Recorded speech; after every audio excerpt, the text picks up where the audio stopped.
Hello my dear friends, welcome to Canadian Immigration Channel. We had this discussion on YouTube for quite a while already, and we were asked from time to time and still are asked if Canada actually has this labor shortage, if it's actually true, and how to understand these numbers, what to look at when you're looking for a job in our country.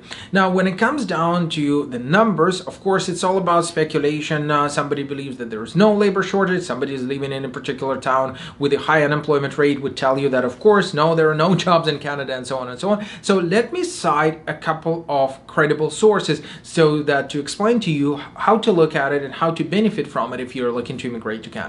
The first one would be Huffington Post, which said in November 2019, which was about a few months ago, they said that more than 400,000 jobs were sitting on the market for more than 90 days before they were filled.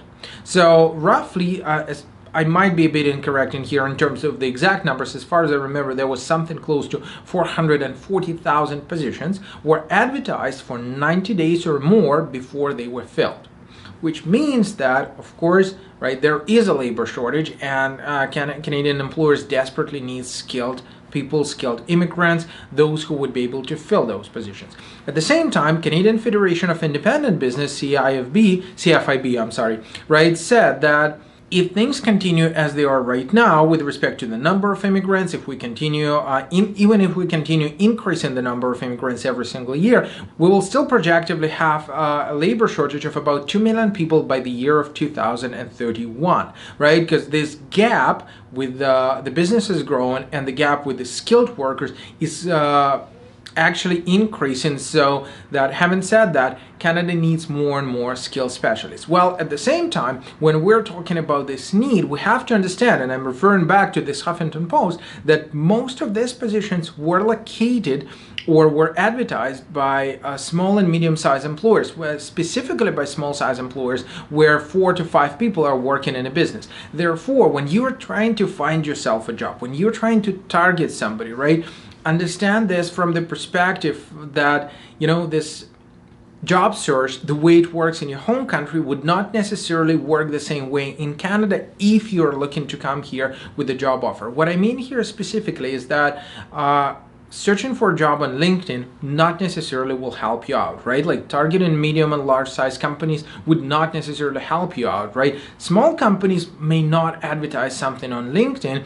They would probably go to Kijiji, they would probably go to Indeed.ca. That's where they would probably try to hunt for those people, and they will probably try to do it free of charge rather than posting those positions on Monster.ca and Workopolis.ca, those websites which are charging you something. And for small-sized businesses, this charge might be quite hefty. So I would say that if you're looking to target an employer, target them in rural and remote communities, and that pretty much reflects what our Minister of Citizenship and Immigration is saying about the upcoming pilots. Try to target a medium and small size, specifically small size employers, but try to do it, be prepared for looking for them on those specific free websites.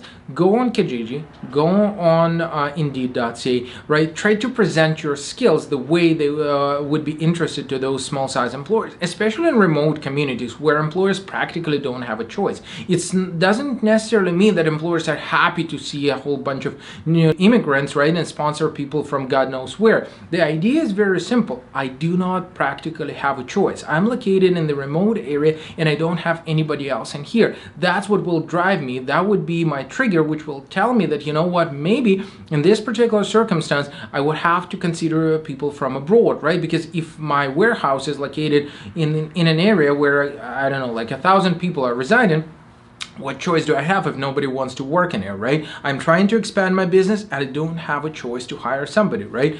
Pretty much everybody around knows me, I know them, and you know what? They're just not interested to work in the place because they already have a job or retired, for example. So when it comes down to job search, I believe that this information, the statistical information and data, should be useful for you if you're trying to look, again, like for small size communities, if you're trying to look for small size businesses.